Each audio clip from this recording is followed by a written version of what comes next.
Oui. C'est un petit point de plus, mais c'est toujours un point. Oui, c'était un objectif atteint.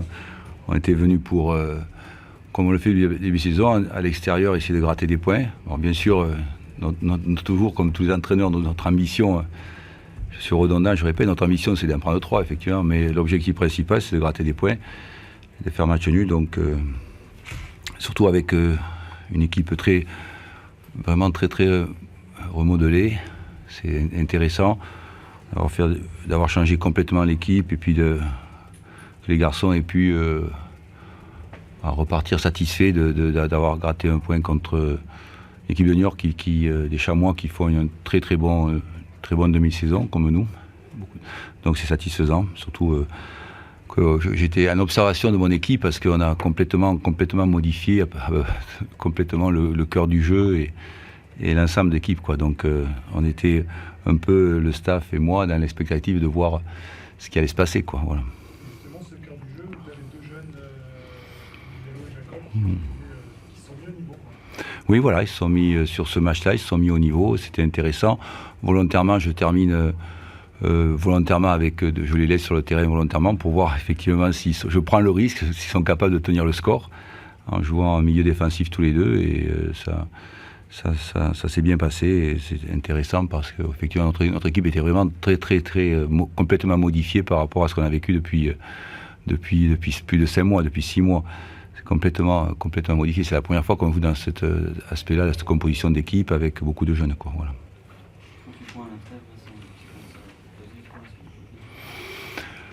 C'est une satisfaction. On va vivre le temps présent. C'est une satisfaction importante. Je crois pas que depuis 3 ans, je crois que c'est le score le plus important qu'on ait. Comment ? Depuis 5, je dirais même.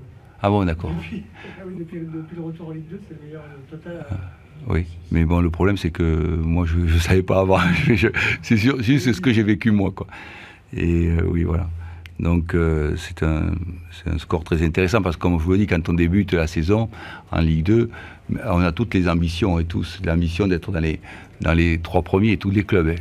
Mais la première ambition, c'est comment tu prends les points pour assurer la pérennité du club, c'est-à-dire être proche des 40, ce qui assure le maintien. C'est pareil pour les Chamois, je crois. Et je crois qu'on vit tout ça, puisqu'il y a beaucoup de très gros budgets qui des fois luttent dans ce championnat. Donc effectivement, ces 6 mois-là, je sais pas, j'augure pas de ce qui peut se passer dans la deuxième partie du championnat, on verra. Mais toujours est-il que c'est une très bonne demi-saison, excellente demi-saison, effectivement. Par rapport aux 3 saisons que toi tu as connues, ta 3e saison que tu es là, est-ce que sur la première partie de saison, tu notes que c'est l'équipe qui avait le plus de capacité pour atteindre justement, c'est celle qui a le plus de points, mais c'est celle qui a le plus de capacité pour être là, quoi. Je pense sincèrement que la première année, on avait une équipe. On était le problème de la première année, c'est qu'on était vraiment à la surprise puisque c'était une équipe entièrement remodelée, mais complètement, tout l'effectif. Mais on avait une équipe avec un potentiel individuel, je crois, encore plus important. Mais cette année, on a un potentiel technico-tactique, collectif plus important que la première année. Voilà, c'est surtout ça. C'est dans l'ensemble. Ayant gardé une ossature importante, qui n'était pas là ce soir, ça nous permet effectivement d'avoir un équilibre beaucoup plus important et des éléments, parce que c'est multifonctionnel, c'est complexe, quoi. Il y a beaucoup de paramètres qui rentrent en ligne de compte. Et cette année, on est une équipe effectivement collectivement plus équilibrée, oui, effectivement, beaucoup plus équilibrée. Il y a toujours ce mercato estivaire que tu crains et que tu répété. La première année, vous aviez un peu pêché, il me semble, le manque d'hiver. Et puis l'année dernière, vous êtes revenu sur la fin. Donc tu as appris beaucoup de choses de cette période-là. Qu'est-ce que tu as envie, toi, de faire ou de changer pour bien négocier février-mars, qui sont toujours Oui, ce qui est très important dans la fin de saison, c'est surtout de ne pas avoir beaucoup de blessés. C'est surtout ce qui est très important. Et on a toujours cette réussite qu'il faut avoir pour tous les clubs en fin de saison, c'est d'avoir un effectif complet.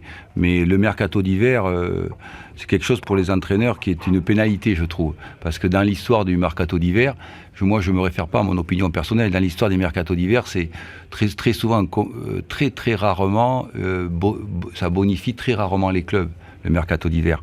Mais c'est vrai qu'il y a une pression très très importante environnementale pour les clubs, très importante parce qu'il y a encore plus d'agents que de joueurs. Donc on se rend compte qu'on est très sollicité, énormément sollicité en permanence pour engager des joueurs. Puis je le comprends, comme il y a une liberté du travail, il y a toujours des gens qui ont envie de bouger et de signer dans des clubs. Toujours est-il que le mercato d'hiver, dans l'histoire de la Ligue 2 et de la Ligue 1, ça réussit une fois sur 10. Alors ceci dit, après ça dépend des opportunités.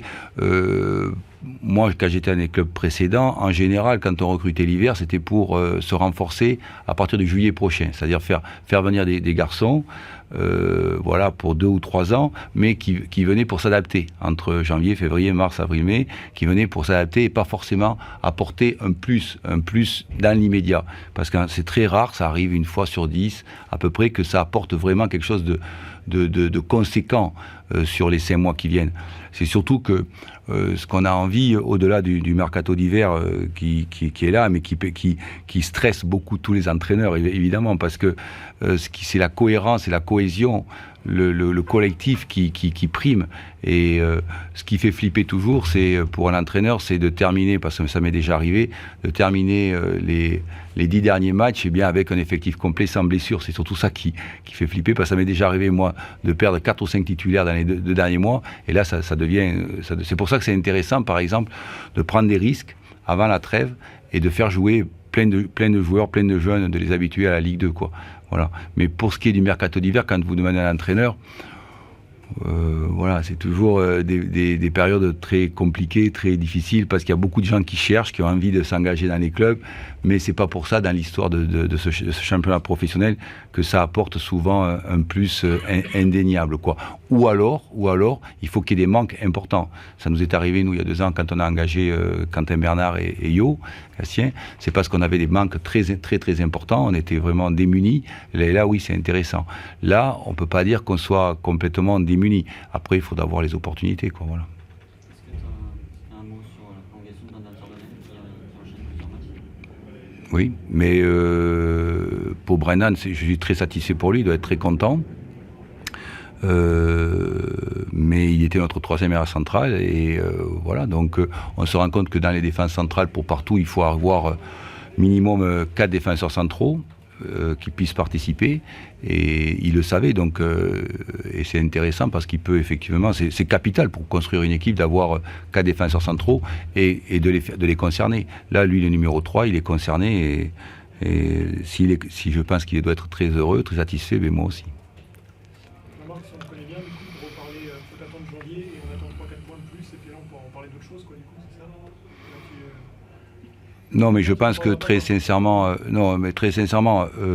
en termes d'ambition, si on veut rester en phase avec les joueurs, là tu as 38 points, vous imaginez bien que je vais pas faire, je vais pas mitonner non plus. On est au maintien, c'est évident, ça me paraît évident, ou alors ça serait vraiment une catastrophe. Donc notre ambition, effectivement, et l'ambition du groupe, c'est l'ambition, hein, c'est d'être les meilleurs.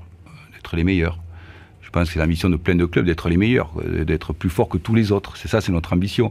C'est vraiment ce dont on rêve. Moi, le premier. Moi, le premier, c'est de faire en sorte que mon équipe soit la meilleure du championnat. C'est ce que je leur dis souvent en interne. Après, on verra. C'est autre chose. De toute façon, Jean-Marc, entre l'impression collective, les matchs, les points, même ce soir, il y a une mainmise, on voit bien sur le jeu, sur la façon de remonter les balles, de défendre, etc. L'équipe, elle est pas, je ne vais pas dire programmée pour monter, mais elle prouve à chaque journée qu'elle en a en tout cas largement les moyens dans ce championnat-là. Qu'il y a la possibilité, oui, il y a effectivement la possibilité, elle a prouvé depuis 6 mois, effectivement, de combattre avec les meilleurs. Mais comme je dis, comme c'est tellement complexe, la gestion humaine, dans les 6 derniers mois, la gestion humaine est très compliquée, parce que par exemple, le mois de janvier, moi je l'ai connu en Ligue 1, le mois de janvier avec le Mercato, vous perturbe souvent des groupes. Moi j'ai vu des groupes en Ligue 1, par exemple, en février, complètement explosés, à cause à cause sur le plan négatif, hein, à cause du mercato d'hiver. Donc à chaque fois qu'on attaque, qu'on finit le fin janvier, début février, on est toujours inquiet de savoir si ton groupe est toujours cohérent, cohésif et a une vraiment cohésion complète, comme on l'a connu dans les 6 premiers mois. Mais c'est vrai que ce groupe-là est capable effectivement de lutter dans les 5 premiers, oui, effectivement. Tu as l'air à l'abri de ce genre de perturbation pour un groupe qui joue quasiment ensemble depuis 1 an, presque 2 ans, 1 an et demi. On a envie de faire un truc ensemble, donc aussi de monter ensemble, sûrement. Oui, on est à l'abri quand tout le monde est concerné. Il se trouve que nous, on a beaucoup de joueurs en fin de contrat. Et quand tu as beaucoup de joueurs en fin de contrat, pour l'avoir déjà vécu, on voit Brennan a re-signé, Julien Faussurier a re-signé, mais on en a encore beaucoup qui sont en fin de contrat, et cette cohésion de projet est capitale pour concerner les gens jusqu'au bout. Parce que le football est quand même le sport collectif le plus individuel qui existe. Et les garçons sont en permanence pollués, je leur dis comme ça, pollués, parasités par l'environnement extérieur, parce que c'est lié au football. Et encore, on n'est qu'en Ligue 2. Et encore, on n'est qu'au Stade Brestois ou au Chamois-Niortais. Mais si tu es à Lyon ou à Monaco ou à Marseille ou autre, alors là, je peux te dire que là, tu es vraiment très pollué par l'ensemble. Je l'ai connu en Ligue 1. C'est très compliqué à gérer. Et c'est surtout ça qui me soucie. C'est effectivement d'avoir les mots, d'avoir le discours, d'avoir les termes pour les mots qui vont garder la cohésion collective jusqu'au bout et ensuite ne pas avoir de blessés également, effectivement. Donc on a attaqué prudemment, mais en essayant quand même d'avoir la volonté de ressortir les ballons, pas les jeter. Donc ça manquait un peu par moment de jeu vers l'avant, mais je voulais pas qu'on se précipite en la jetant parce que ça nous revient tout de suite dessus. Donc voilà, on a essayé, on a réussi sur l'ensemble du match, quelques sorties de balles avec, je pense notamment en deuxième mi-temps, pendant une période où on a amené les ballons dans les 25 derniers mètres, mais après il manquait le centre. Avant-dernière passe, un petit peu cette qualité de centre qui nous aurait permis peut-être de nous créer des situations plus dangereuses.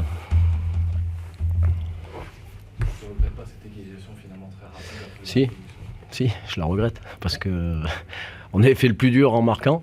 On a la chance de pouvoir marquer ce but-là qui nous permet de mener au score. Ça aurait été bien de rentrer à la mi-temps à 1-0. Après, je pense que le but de Gaëtan Charbonnier, c'est à l'image de notre première mi-temps défensivement sur lui, où on a eu du mal à le prendre parce que voilà. Je le connais, je sais que c'est un bon joueur et il fuit, donc on a eu beaucoup de mal à le prendre. Et je pense qu'en première mi-temps, il nous a fait mal, très mal, à lui tout seul. Je pense que Donat a manqué ce soir aussi dans l'appui devant. Ouais, avec Hand, on aurait pu parfois peut-être jeter un peu plus, parce qu'il a un bon jeu de tête et venir peut-être derrière. Donc là, il fallait jouer différemment parce qu'on avait un profil d'attaquant à l'opposé de Hand. Donc voilà, il faut s'adapter avec les joueurs qu'il y a. Et bon, Zach a fait ce qu'il a pu dans un poste où il peut jouer, mais c'est pas vraiment son poste. Donc je suis content pour lui parce qu'il, depuis le début de saison, chaque fois qu'il descendait avec la réserve, il marquait. Donc là, c'était un peu la récompense pour lui. Donc voilà. Malgré les conditions, on a eu un premier quart d'heure notamment très rythmé des deux côtés. T'as été surpris ou t'attendais à ça ? Non, je m'attendais à un bon match quand même, parce qu'en face, je pense que c'est l'une des meilleures équipes au niveau du jeu, même s'ils avaient beaucoup d'absence ce soir. Après, je pense que le terrain était difficile aussi, même s'il était en bon état. Il y avait un peu de vent, ça fusait. Donc il y a eu du déchet technique, je pense, à des moments où peut-être des intentions de vouloir jouer vers l'avant qu'on n'a pas fait parce que le temps qu'on maîtrise bien le ballon, on a eu du mal à s'orienter. Donc je pense qu'il y a des choses qui s'expliquent aussi par ça. Vous êtes beaucoup passé par les côtés aussi. Il y a eu plusieurs situations de centre, pas toujours réussi, mais un jeu quand même pas mal orienté sur les côtés. Ouais, on a essayé de préparer le jeu. Alors pendant une période, par contre, en deuxième mi-temps, on a eu du mal parce qu'on n'arrivait plus à faire 3 passes. Donc on a des séquences où c'est difficile, où là faut qu'on progresse pour être plus constant dans la maîtrise. Là, on a eu une période difficile comme à Lorient un petit peu, où là, ça vous revient tout le temps parce que vous n'arrivez pas à la garder. Donc, ce que je dis, quand on a le ballon, c'est rassurant parce qu'on n'est pas en train de défendre. Même si on sait qu'à un moment donné, on va la perdre. Un match à Lorient, un match aujourd'hui contre deux équipes qui sont prétendument favorites, en tout cas. Ouais. Ça veut dire pour la montée, est-ce que ça veut dire que nous, on va passer un cap, c'est pas un. L'objectif sur ces deux matchs, c'était pour moi, c'était des matchs bonus. On avait fait une première partie avec Patrice intéressante, avec 30 points déjà. Donc ce que j'avais dit aux joueurs, ces deux matchs-là doivent être bonus et nous permettre de nous frotter un petit peu aux équipes du haut tableau qui veulent jouer la montée. Jusqu'à maintenant, on n'avait pas pris de points contre ces équipes-là. Donc là, sur les deux matchs, voilà. On espère toujours plus, mais bon, sur l'ensemble des matchs, on aurait pu les perdre aussi. Donc je pense que c'est satisfaisant. Les joueurs, tu les as pas sentis perturbés avec les derniers événements? Automatiquement, je pense que ça a dû gamberger un petit peu. C'est obligatoire, c'est humain. Après, ce qu'il fallait avec le staff, c'était essayer de les garder mobilisés, même si voilà, il y avait eu tous ces paramètres. Donc je pense qu'ils ont quand même répondu présent. Et voilà, ça correspond un petit peu à l'état d'esprit de ce groupe qui, depuis le début de l'année, fait des efforts. Et là, bon, il leur restait 2 matchs. Je voulais que jusqu'à la trêve, on puisse rester comme ils avaient été jusqu'à maintenant. Et voilà, c'était notre objectif avec le staff de pouvoir les garder mobilisés. 32 points à la trêve, 5e place pour l'instant. Je pense qu'on aurait signé au départ, hein, c'est clair. On est reparti avec une équipe très jeune. Je pense que Patrice a mis des choses en place au niveau de la rigueur, du travail. Donc je pense que ça a servi. Et maintenant, voilà, on va attendre la trêve, voir comment la situation s'éclaircit. Et puis, bon, de toute façon, il faudra reprendre le 31 janvier. Ah merde. Tu l'as fait, ouais. Ah ouais, putain. Moi, depuis hier, je veux être en vacances jusqu'au 31 janvier, putain. Ah ouais. Ah non. Ouais, parce que comme je change d'année, je dis c'est bon. Globalement, quel regard vous portez un petit peu sur ces 19 journées? Je pense qu'on n'a pas volé grand-chose.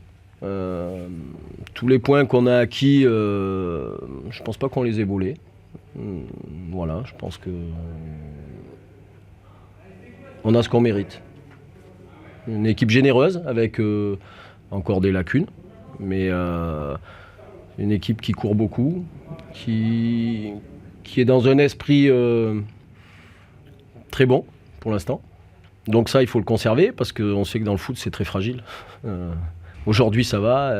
Puis dans un mois, quand vous commencez à perdre, c'est souvent un peu le problème. Donc là, si on reste sur cette dynamique, sur cet état d'esprit, et je pense qu'on a une marge de progression parce que l'équipe est jeune. Donc voilà, je pense qu'on peut voir une deuxième partie où il faut qu'on assure définitivement le maintien, mais après essayer de progresser encore dans les domaines où, comme sur les temps de maîtrise de jeu, je pense, par moment, dans une efficacité plus importante offensivement aussi. Donc voilà, il y a des domaines à travailler.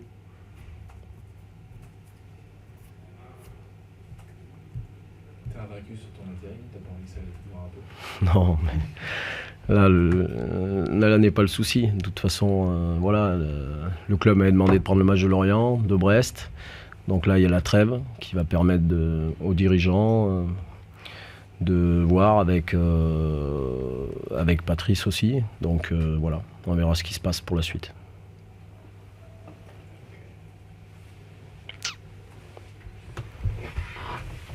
C'est bon? Bon, bonnes vacances, hein.